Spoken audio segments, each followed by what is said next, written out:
I'm Pastor Phil. Thank you so much for your willingness to serve in our children and youth ministry. We really appreciate all that you're willing to do and what you're doing or will be doing. I want to just take the next few minutes to talk with you about providing a safe and secure environment for our children and youth. Let me just begin by making a couple comments from a biblical perspective. First, I think it's interesting that Jesus makes the comment to his disciples that if anyone causes one of these little ones who believe in me to sin, it is better for him to have a large millstone hung around his neck and to be drowned into the depths of the sea. You know, when a grown-up abuses a child, it's a serious matter. That child is dramatically impacted and scarred for life.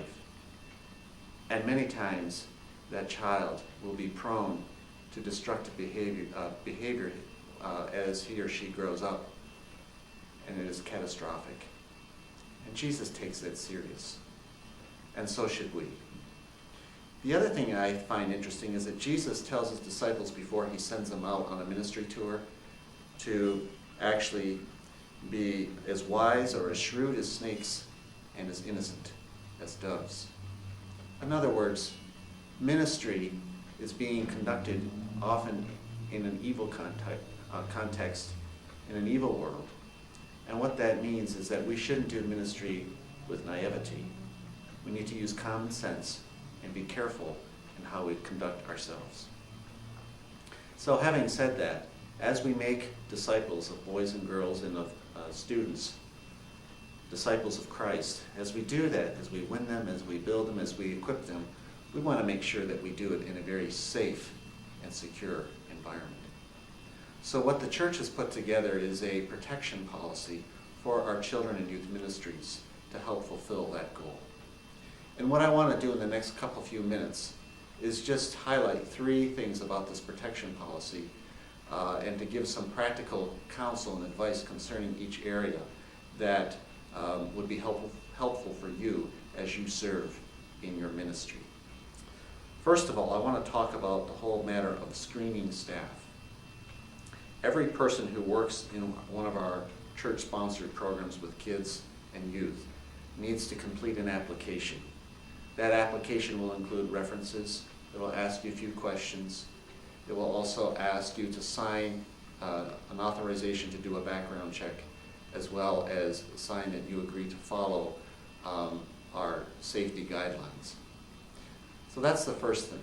Now, if you are brand new to Main Street and you're just coming on board, then we will be checking those reference checks, and we will do a background check if we deem it necessary to do so. We will also meet with you personally and just converse with you just to find out where you're at and why you're interested in ministry. And we'll be doing that shortly after you submit your application to the ministry leader of the program you're working or applying to work in. Another thing I just need to mention about the screening process, and this is particularly to you if you are a ministry leader conducting one of our children's or youth programs. What you need to do, first of all, is if you're in that season when you need to recruit volunteers for your ministry, is you need to have access to the list of screened ministry workers. If you don't have the list, I will send it out periodically. Just simply email me or call me and I'll get you the list just to see if the person has already been screened for youth and children's ministry. If the person hasn't, then you need to get that individual an application. Have the person complete the application, return it to you, and then you need to do the telephone reference checks, and there is an actual form that we use. I think it's one of the last forms on our protection policy, and all of the forms and the policy itself, by the way, are available on our website, and you can go to it just by going to the church website and then backslashing protection, and all the forms and the materials will be there for you. At any rate, you want to do that. You want to do the reference checks. If there is something that crops up on the reference checks or something in the interview that you'll be doing, or on the application itself, or you just have a gut feeling that you really need to do a background check, then you can consult me or Jared, and we will go ahead and do that for you, and then give you the report, or give you the information whether they've been cleared or not. We won't give you the report, but we'll tell you whether or not things are okay. When you do the interview itself, one of the things that you should kind of explore with the candidate is just about their social behaviors, just trying to determine whether or not they just associate with both youth and children, or do they also have social patterns where they're actually engaged with activities with adults. A red flag for you would be is if they're not engaged much with adults, but just do social things with children, then that should be a little bit of a concern for you. And questions like that you would need to explore. One of the things along with this video is a sheet that I have made available to you as I emailed you the link for this, or if you haven't, make sure you get it from me, that talks just about some of the characteristics of molesters and their social interactions and those things. And it would be good for you as a ministry leader to just review those and to kind of be familiar with those, even as you do, as you recruit and interview potential persons who would be volunteers or staff.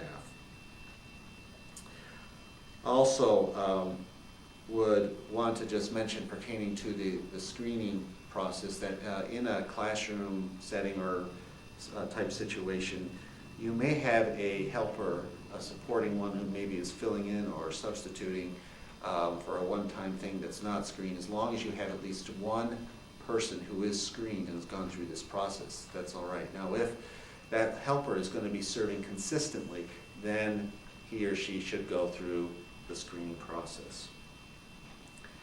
The next area I want to talk about, and this is the bulk of the time I want to spend, and that is the whole area of supervision. Several things I need to point out here, and the first thing is have an adequate volume of qualified staff. We have what we call the two-person rule, which means at least 2 volunteers or paid staff must be present in any classroom or outside off-campus event working with children or youth. And at least one of them needs to be a screened adult. Now, an adult, by the way, is anyone who's 18 years of age and older. Sometimes in the classroom setting, it isn't always possible to have 2 persons. Something comes up at the last minute and you just can't get that second person. We hope that that type of situation happens very, very rarely, but if you find yourself in that kind of a jam, well, one of the things that you need to do is just to make sure that everything is in open view, make sure your door is open, make sure you're in a room with windows that you can see, and so that a screened supervisor, hall monitor can come by and periodically just check on things and make sure everything is on the up and up and okay. I need to make a few comments regarding supervision and activities that happen off campus.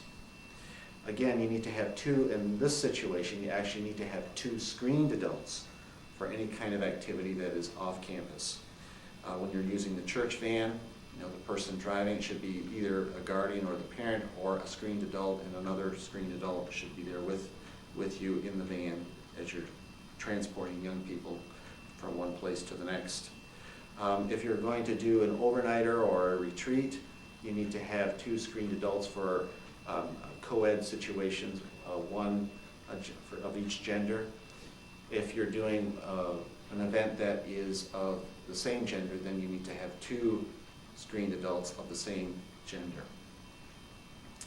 If you're finding that you want to do something with your with a kid or a student, a child at your home, then in addition to yourself, you should have a screened adult who is with you who is not a family member.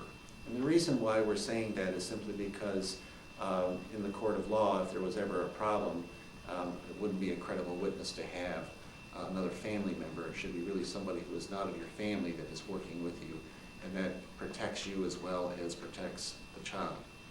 Now, if you're in a situation where you're going to meet with a student in a public place, like a restaurant or in the Bluefields Cafe, 40 Walnut, a place that's very public, then the two-person rule doesn't really apply in that situation because you're out in the open. That's one of the key things just to keep in mind, is you want to make sure that everything is done out in the open and in view, and nothing is hidden and secret. Let me just mention also, as we continue to talk about making sure you have adequate staff, and that is about substitutes. If you aren't going to be able to make it to a particular meeting, it's important, again, to make sure that at least one of those adults is, you have a screened adult there working with you. If you, for instance, then are working in one of my Sunday morning classes, and you are the screened adult, and you have an assistant who is a teenager helping you, we can't have a teenager replacing you, because there would be no screened adult in the classroom or any such setting. So you should keep that in mind. And again, if you're not sure who is screened and who isn't, you need to talk to your ministry leader to get an updated list to know who is actually qualified to substitute or to fill in for you, particularly if you are that screened adult. Again, if you're in a non-classroom setting, then you need to have two screened adults. And again, you and the other one, the person that's going to be replacing you, should be screened if it's in that off-campus situation, and not someone who isn't screened. Another thing in regard to supervision is we have what we call the open door policy. And what I mean by that is simply that any parent or guardian can come to the event, come into the classroom, participate in it, and be welcome to do so. Nothing is kept hidden. They have that opportunity to come in and to visit the classroom at any time. Another important piece, though, when we talk about proper supervision is the whole area of proper registration and attendance. Now, each fall, we are going to give opportunity to parents to complete a family registration form. I call it a family registration form because that form will be for all of their children, whether they're in the nursery or a teenager, or all in between. So they can fill out that form for once a year, and it will be suffice for all of the ministries that we have here for children and youth. That should be made available at the very earliest by the summer of this year, of 2013, or at least by the fall.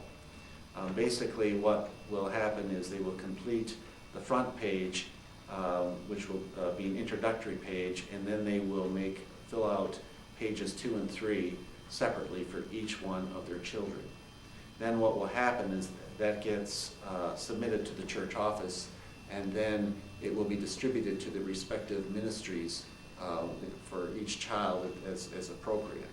So if a child is participating in Pioneer Girls or Boys Brigade, then you would get the first page, the introductory page, along with the pages of the children that would be in your particular ministry. So we'll be doing that.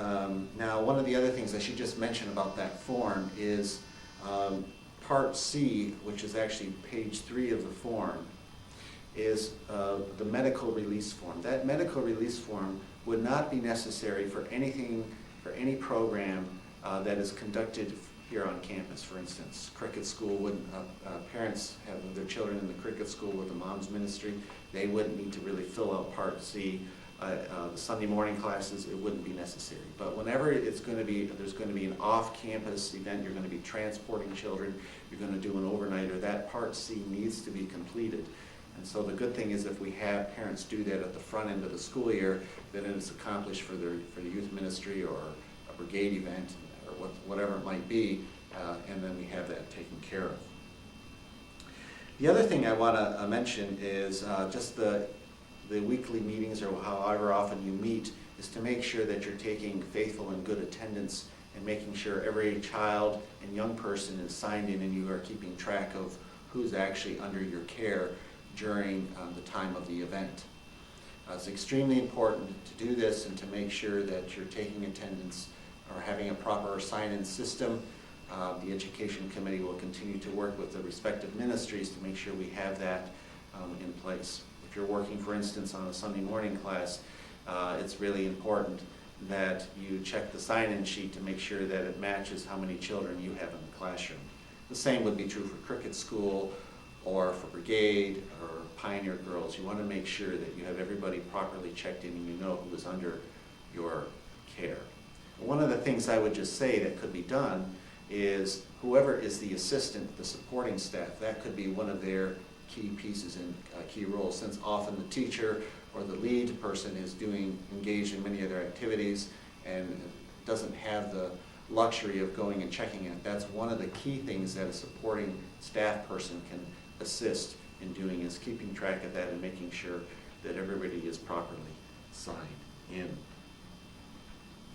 If you are going off campus, doing an event, a field trip, or you're going to do an overnight, one of the things that's important for you who is the leader is to make sure that you have photocopies of those registration forms. We will keep the original in my office, but you should have always on hand the photocopy of the registration form, permission form for each child with the medical release information, so that if an event happens or something happens where you need to take the child to get some emergency care, medical attention, then you have the authorization to do that they can get that medical treatment.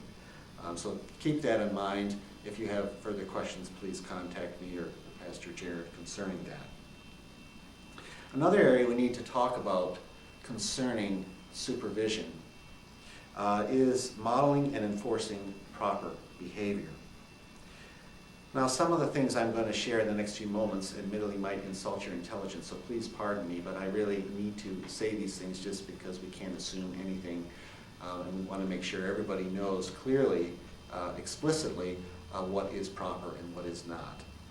First of all, appropriate physical forms of contact need to happen between staff and child and between peers. You can have appropriate forms of contact, which could be anything like patting on the upper back, the shoulder, a hug from the side, or a high five. Any of those types of forms of physical contact are very appropriate. A child who's 9 years old, for instance, sitting in your lap is inappropriate. Only really small children should be sitting in staff's lap. Things like tickling, horseplay, any of those things are not wise and strongly discouraged in doing it. Just not appropriate forms of physical contact and shouldn't be happening in any event here at the church or any church-sponsored event.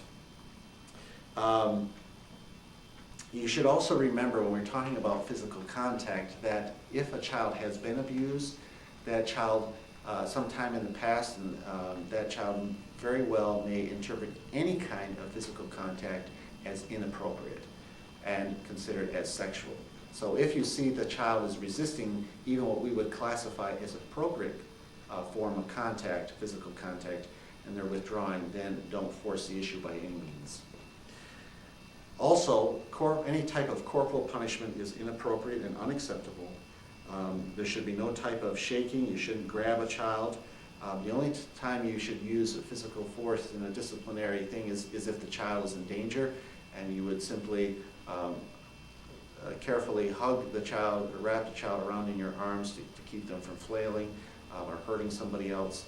That should be on a very, very rare occasion, but by and large you should never use any kind of physical form of restraint unless the child is in danger to himself or to others. Other common sense things is just be sensitive to activities that require changing and showering, and adults and you should never change and shower together, obviously. You just need to be sensitive about those things and be alert to those things, even as you're monitoring things and watching. It's just a good idea to keep that in mind.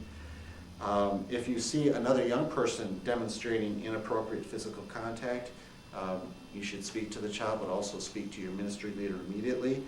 That person should be set aside and talked with and respectfully told what is appropriate and what is not. Another thing you should just remember when we talk about modeling proper behavior, and that is to dress with modesty. We should remember that our dress can communicate things sometimes that we don't want to communicate. Clothing shouldn't reveal cleavage. Your pants shouldn't be low-riding, they shouldn't be form-fitting. You just need to remember that if you're working in a youth ministry, guys are around and things that you're communicating, you may not even realize you're communicating, but guys are very visual, and it's just important just to keep that in mind. As well, if you're serving in the nursery or working with small children, remember that you're going to be on the floor and bending over. So it really is appropriate to be dressed modestly when serving with children or youth. Let me talk also a little bit about if you're doing an overnighter and what things you need to remember or arrange for as you work on the overnight sleeping logistics and those types of things. Separate rooms for adults and children or youth is what you should really be striving for.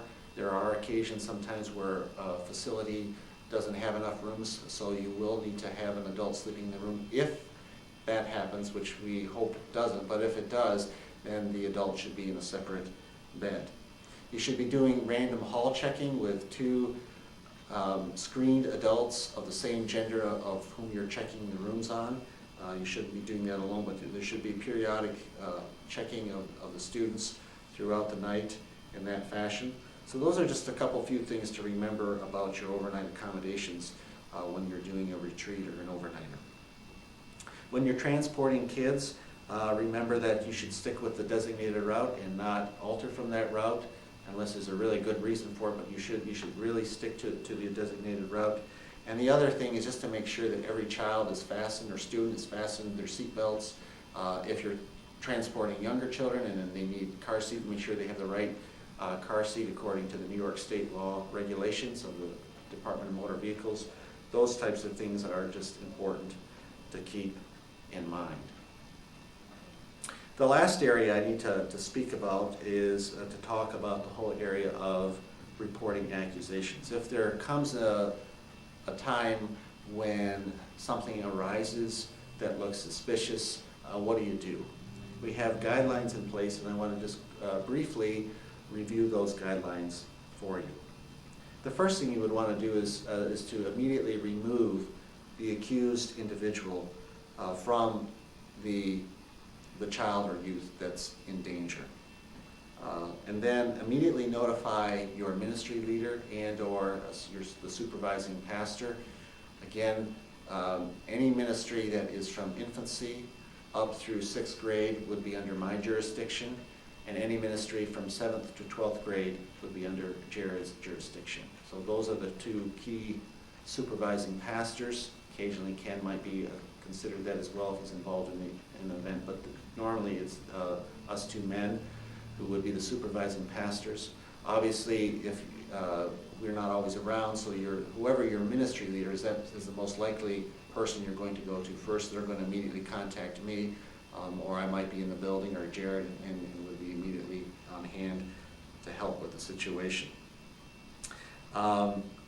Jared or I then would notify the accused person that there's a problem, and then he or I then would, or the ministry leader would notify the elder board, and we would begin the process then of investigating and figuring out what needs to happen. If there's something that is very clearly inappropriate, then we will immediately contact the New York State authorities on the hotline that's right in our policy manual. If an event like this happens, one of the things you should keep in mind is if the local media like the Daily Star or a local radio station calls, there is only one authorized individual in our church who can speak to them, and that is our senior pastor, Pastor Gary. No one else is authorized to speak on behalf of the church to the local media, so you should keep that in mind. So if a Daily Star official calls you or a radio station official calls you, you need to refer them directly to him.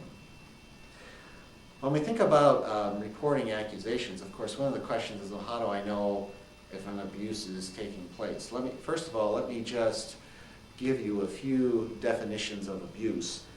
That can be helpful, and at this point I would just tell you should probably refer to this handout here that should have accompanied the link to the video in an email, and that will be helpful, particularly as you look at the bottom of the front side of the first page. as we talk about types of abuse. Physical abuse is any violent, non-accidental contact resulting in injury. Could be striking, biting, burning, shaking. Obvious injuries would be bruises, fractures, cuts, and bruises. But remember that the injury may not be external, they may be internal, like internal bleeding, which you wouldn't see. Sexual abuse is inappropriate touching with or without clothing that demands sexual performance, sexual threats, or coercion for sexual purposes.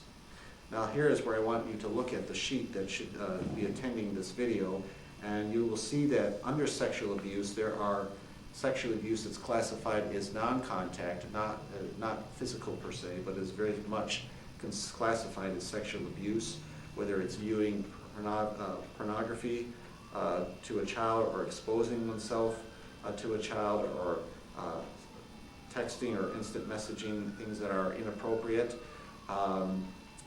Then there is obviously the physical contact section where they have inappropriately touched the child. And so any of those things, again, you might want to, I encourage you just to briefly review those things and to keep those things in mind. Let me just mention also, emotional abuse is a pattern of intentional conduct which crushes a child's or youth's spirit or attacks the child's self-worth through rejection, threats, terrorizing, isolating, or belittling.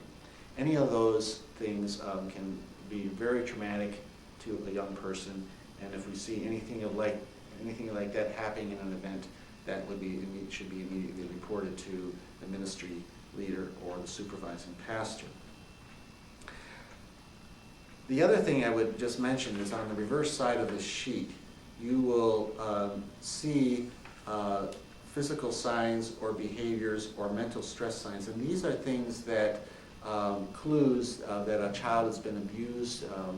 If a child is acting, if there are multiple signs of these things, if you look at the list, there's not, just because a child may have one of these does not mean the child's been abused, but if there are several of these indicators there with the child, then you should definitely take note of that and then report that to your ministry leader or to the supervising pastor so that we can dialogue and see what we need to do.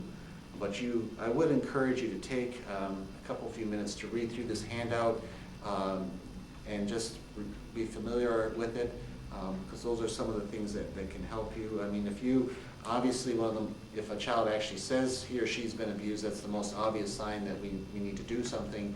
But there are other things. If the child seems withdrawn, if the child seems very reluctant, and there's a whole bunch of things here that I really would recommend that you take a look at. That would be helpful for you to know when you might need to report something if you think something is suspicious. If you ever have any questions, it's always better to be safe and to be more cautious, and then to talk with your ministry leader about it, or talk with myself or Jared, and then we can go from there. I appreciate you just taking these several minutes to do this, and again, thank you so much for your willingness to serve in our ministry with children and youth. I encourage you to, again, from time to time, review the policy. It is available on our church website. I also have an abbreviated form available that you should receive with the application.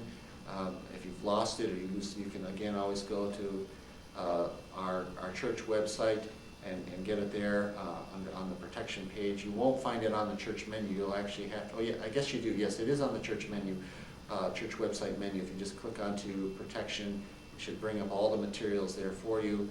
If you're a ministry leader and you need forms, or then you can contact me and we'll get those to you in a quick fashion. So again, thanks so much. And again, if you have any questions or concerns, feel free to call me or to email me or to talk to me about it, and I'll try to answer the questions as best as we can. Thank you.